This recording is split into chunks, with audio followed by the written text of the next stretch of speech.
प्यारे दोस्तों, guidance corner में आपका स्वागत है। आज का हमारा विषय है जेईई यानी joint entrance exam main plus advanced. ये एग्जाम हमारे देश के जो टेक्निकल इंस्टीट्यूशंस हैं उनके लिए कंडक्ट कराया जाता है। जैसा एडवांस की अगर हम बात करें तो वो आईआईटी के लिए स्पेशली कंडक्ट होता है। उसके अलावा एनआईटीज यानी नेशनल इंस्टीट्यूट ऑफ टेक्नोलॉजीज जो हैं और ट्रिपल आईटीज यानी Indian institute of information technologies जो हैं और सीएफटीआई यानी कि जो कुछ सेंट्रली फंडेड टेक्निकल इंस्टीट्यूशंस हैं उनके लिए, और जितने भी इसके अलावा जो टेक्निकल एजुकेशन प्रोवाइड कर रहे हैं हमारे, उन सभी इंस्टीट्यूशंस के लिए जेईई मेन एग्जाम कंडक्ट कराया जाता है। तो आज हम उसी एग्जाम के बारे में आपसे बात कर रहे हैं। जेईई मेन एग्जाम के अगर हम सीट्स की बात करें तो ये लगभग 35,000 सीटें जो हमने बताया एनआईटीज, ट्रिपल आईटीज और सीएफटीआईज इनमें हैं, और लगभग 16,000 सीटें आईआईटीज जो हैं उनके अंदर मौजूद हैं। तो ये उन सभी के लिए कंबाइंड टेस्ट कंडक्ट कराया जाता है। अगर हम केवल आईआईटी की बात करें तो उसके लिए आपको एडवांस्ड भी देना होगा, लेकिन उसके अलावा जितने भी इंस्टीट्यूशंस हैं उन सभी के लिए आपको जॉइंट एंट्रेंस एग्जाम क्वालिफाई करना है। इसका एलिजिबिलिटी क्राइटेरिया क्या है कि आपको 12th पास होना चाहिए, और वो आप किसी भी जो मान्यता प्राप्त बोर्ड है उससे आप कर सकते हैं। यहाँ तक कि आप एनआईओएस से भी अगर 12th किए हैं तो इसके लिए एलिजिबल हैं, और वोकेशनल जो स्टडीज के कोर्सेज हैं, वोकेशनल कोर्स, उसमें भी अगर आपने 12th पास आउट हैं तो उसके आप इसके लिए एलिजिबल हैं, और अगर आपने डिप्लोमा यानी पॉलिटेक्निक किया है तो भी आप इसके लिए एलिजिबल है। ये टेस्ट 4 कोर्सेज के लिए कंडक्ट कराया जाता है: बीई, बीटेक, बीआर और बी प्लानिंग। अगर हम बीई या बीटेक की बात करें तो आपके पास पीसीएम फिजिक्स, केमिस्ट्री, मैथमेटिक्स या इसके साथ में जो है बायोलॉजी भी आप ले सकते हैं। जैसा जो हमें दिल्ली में देखा है कि बायोलॉजी के साथ में भी स्टूडेंट्स मैथमेटिक्स पढ़ सकता है। तो और अगर हम बी आर की बात करें, बी आर्किटेक्ट की, तो उसके लिए पीसीएम फिजिक्स, केमिस्ट्री, मैथमेटिक्स पढ़ा हुआ होना चाहिए। और अगर बी प्लानिंग की बात करते हैं तो उसमें मैथमेटिक्स कंपलसरी है, मैथमेटिक्स आपके पास होना चाहिए। तो ये आपका एलिजिबिलिटी क्राइटेरिया है। एप्लीकेशन फॉर्म की अगर हम बात करते हैं तो वो आम तौर पर, चूंकि ये परीक्षा एक साल में 2 बार आयोजित की जाती है, एक जनवरी में और एक अप्रैल में। तो जनवरी में जो परीक्षा आयोजित होती है उसके फॉर्म आमतौर से सितंबर अक्टूबर में आ जाते थे, और जो अप्रैल की परीक्षा है उसके फॉर्म आमतौर से फरवरी में आ जाते हैं। तो इस तरीके से आप ये फॉर्म अप्लाई कर सकते हैं। और अगर हम फॉर्म की फीस की बात करते हैं, एप्लीकेशन फॉर्म फीस की, तो अगर हम बीई बीटेक की बात करें तो बॉयज़ के लिए 650 रुपये हैं और गर्ल्स के लिए 325 रुपये हैं। और वही अगर हम कैटेगरी SC ST या जो PWD हैं उनकी बात करें तो वो गर्ल्स बॉयज़ दोनों के लिए 325 रुपये है। ये सिर्फ बीई बीटेक की बात हम कर रहे हैं। अगर इसके साथ बीई बीटेक और बीआर की भी आप दें, या इसके अलावा बीई बीटेक बी प्लानिंग की दें, या चारों के लिए अगर कंबाइंड आप दें, तो बॉयज़ के लिए उसकी फीस 1300 रुपये है और गर्ल्स के लिए 650 रुपये है, और जो रिजर्व कैटेगरीज हैं उनके लिए, दोनों के लिए ये फीस 650 रुपये है। अब हम पैटर्न ऑफ द टेस्ट पर आते हैं। तो पैटर्न ऑफ द टेस्ट क्या है? अगर आप बीई और बीटेक के लिए एग्जाम दे रहे हैं तो आपसे सिर्फ फिजिक्स, केमिस्ट्री और मैथमेटिक्स के क्वेश्चन पूछे जाएंगे, और वो 75 क्वेश्चन होंगे। हर एक सब्जेक्ट से 25 क्वेश्चन होंगे, और उसमें हर एक सब्जेक्ट के 2 पार्ट होंगे, सेक्शन ए और सेक्शन बी। सेक्शन ए में 20 क्वेश्चन होंगे और सेक्शन बी में 10 क्वेश्चन होंगे जो न्यूमेरिकल टाइप होंगे। तो उनमें से आपको 5 क्वेश्चन करने होंगे। तो इस तरीके से हर एक सब्जेक्ट के 25 क्वेश्चन हो गए। तो इस तरीके से जो टोटल तीनों सब्जेक्ट के हैं वो 75 क्वेश्चन होंगे। और यहाँ नेगेटिव मार्किंग भी अप्लाई होता है। एक क्वेश्चन अगर हम 4 नंबर का है तो नेगेटिव मार्किंग में 1/4 यानी कि 1 नंबर आपका कट जाएगा। ये नेगेटिव मार्किंग जो न्यूमेरिकल वैल्यू के 5-5 क्वेश्चन हमने बताए हैं उनके लिए अप्लाई नहीं होता। अगर हम बी आर्क की बात करते हैं तो बी आर्क में मैथमेटिकल पोर्शन होता है फर्स्ट पार्ट, उसमें 20 क्वेश्चन आपके एमसीक्यू होंगे और वही 10 क्वेश्चन सेक्शन बी में होंगे जिनमें से 5 क्वेश्चन आपको करने होंगे। तो इस तरीके से 25 क्वेश्चन मैथमेटिक्स से पूछे जाएंगे। एक क्वेश्चन 4 नंबर का होगा तो वो 100 नंबर का मैथमेटिक्स पूछा जाएगा। और एप्टीट्यूड टेस्ट सेकंड पार्ट होगा जिसके 50 क्वेश्चन पूछे जाएंगे। इस तरीके से 200 नंबर का एप्टीट्यूड होगा। और ड्राइंग, चूंकि ये बी आर्किटेक्ट जो है वो ड्राइंग से जुड़ा हुआ, नक्शों से जुड़ा हुआ कोर्स है, तो उसमें आपकी ड्राइंग की जो नॉलेज है उसे भी परखा जाता है। तो इसलिए 2 क्वेश्चन आपसे ड्राइंग के 50-50 नंबर के पूछे जाते हैं। तो इस तरीके से 100 नंबर का ड्राइंग होता है। तो कुल जो परीक्षा है वो 400 नंबर की होती है। और नेगेटिव मार्किंग इसमें भी अप्लाई होता है। जो मैथमेटिक्स के 20 क्वेश्चन थे यानी 5 जो न्यूमेरिकल है उसमें नेगेटिव मार्किंग नहीं होती, और जो 50 क्वेश्चन एप्टीट्यूड के हैं उस पर भी नेगेटिव मार्किंग अप्लाई होता है।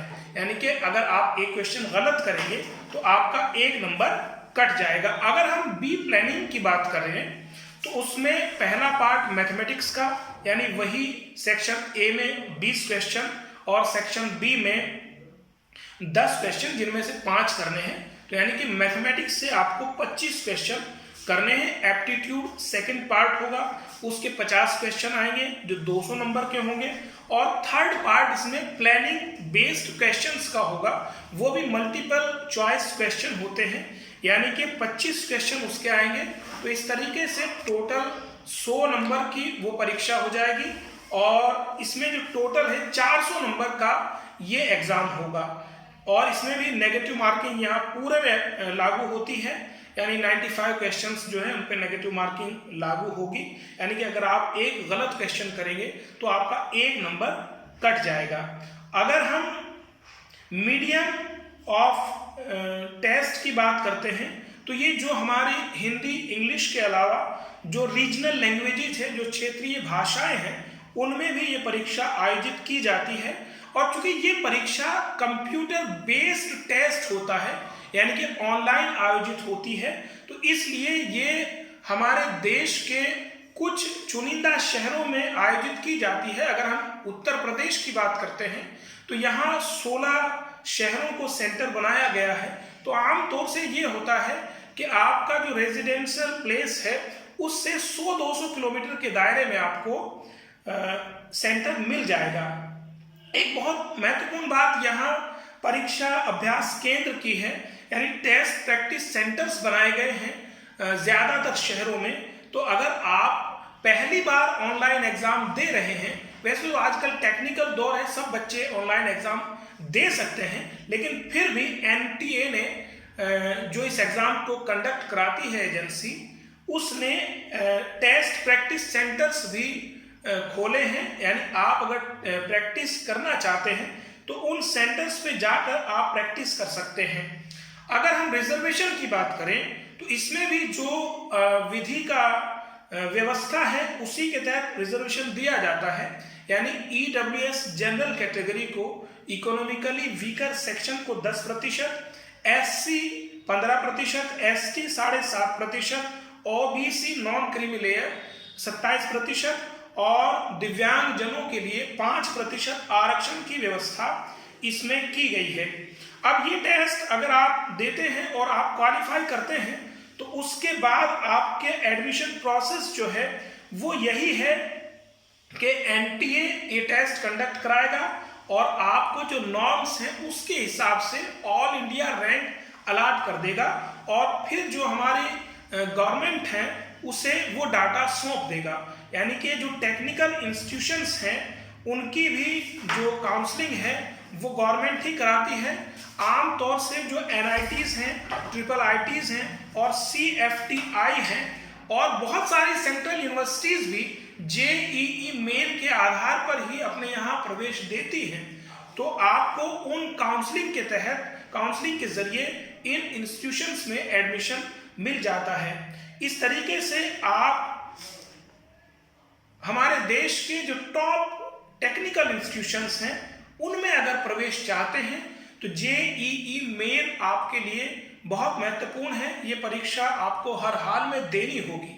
अगर हम सिलेबस की बात करते हैं तो इसका सिलेबस भी वही 11th 12th का सिलेबस है और डिटेल्ड सिलेबस आप इसकी एनटीए की वेबसाइट पर जाकर आप उसे देख सकते हैं।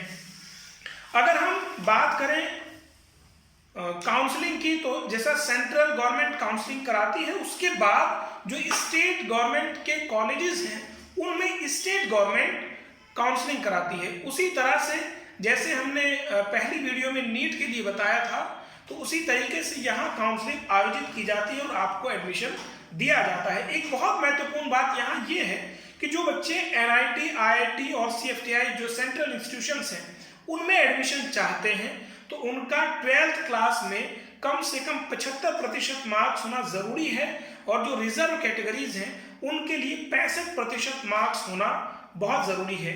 एक चीज और हम यहाँ भूल गए, जो आप इस टेस्ट को 3 बार 3 अटेम्प्ट दे सकते हैं, यानी कि आप अगर 12th कर रहे हैं तो एक आप इस बार बैठ सकते हैं, इसके अलावा 2 चांस आपको और मिलेंगे, यानी कि आप सिर्फ 3 बार इस परीक्षा में बैठ सकते हैं। अब बात करते हैं जेईई एडवांस्ड की। अगर आप जेईई मेन एग्जाम क्वालिफाई करते हैं, कट ऑफ में आपका नाम आता है और जो टॉप स्टूडेंट्स हैं अकॉर्डिंग टू रिक्वायरमेंट, तो वो आपको एडवांस के लिए आपका एलिजिबिलिटी हो जाएगी। एडवांस क्या है? जो हमारे देश के आईआईटीज हैं उनमें प्रवेश के लिए जेईई एडवांस टेस्ट कंडक्ट कराया जाता है। सबसे पहली कंडीशन तो वही जो ऊपर थी कि आपके कम से कम 75% मार्क्स होने चाहिए। तो जेईई एडवांस टेस्ट अगर आप पास करते हैं तो आपको आईआईएससी और आईआईटीज में एडमिशन दिया जाता है। अब यहाँ जेईई एडवांस के बारे में असल में ज्यादा नहीं बताया जा सकता, क्योंकि ये टेस्ट इस तरह का होता है कि कई बार ये टेस्ट जो है 300 नंबर का हो जाता है, कई बार 360 नंबर का, यानी कि इसके मार्क्स भी निश्चित नहीं है। और ये टेस्ट आईआईटीज जो हैं वो रोटेशनल बेसिस पे कंडक्ट कराती हैं और इस टेस्ट के बारे में ज्यादा कुछ जानकारी पहले से नहीं होती है। लेकिन हाँ ये है कि जो आपका सिलेबस दिया हुआ है उसी सिलेबस से ये टेस्ट भी पूछा जाता है। अगर आप जेईई मेन क्वालिफाई करते हैं और आप टॉप रैंक पे आते हैं तो आपको ये परीक्षा देनी होगी आईआईटी में एडमिशन के लिए। और अगर आप पहले से तैयार हैं तो इसमें आपका एमसीक्यूज भी होता है और रिटर्न भी होता है और न्यूमेरिकल पोर्शन भी होता है, थ्योरिकल भी होता है, यानी कि इसमें सब कुछ पूछा जा सकता है आपके फिजिक्स, केमिस्ट्री, मैथमेटिक्स से। तो अगर आप चाहते हैं कि आप हमारे देश के टॉप टेक्निकल इंस्टीट्यूशंस में एडमिशन लें तो आपके लिए जेईई मेन क्वालिफाई करना बहुत ज़रूरी है। और ये एग्ज़ाम कोई ज़्यादा बड़ी बात नहीं है। अगर आपने 11th 12th का जो सिलेबस है फिजिक्स, केमिस्ट्री और मैथमेटिक्स का, उसको सही तरीके से पढ़ा और थोड़ा सा एडिशनल उसमें आपने तैयारी की तो ये एग्ज़ाम आप आसानी के साथ क्वालिफाई कर सकते हैं। तो मुझे लगता है कि जेईई मेन के बारे में आपको पूरी जानकारी मिल गई होगी। अगर आप इस तरह की और भी गाइडेंस से जुड़ी हुई वीडियोस देखना चाहते हैं, गाइडेंस हासिल करना चाहते हैं, तो इस चैनल को सब्सक्राइब कीजिए और ये जानकारी अगर आपके लिए फ़ायदेमंद है तो इसे आप दूसरे स्टूडेंट्स तक पहुंचाइए, यानी इसे शेयर कीजिए। बहुत बहुत शुक्रिया। जय हिंद।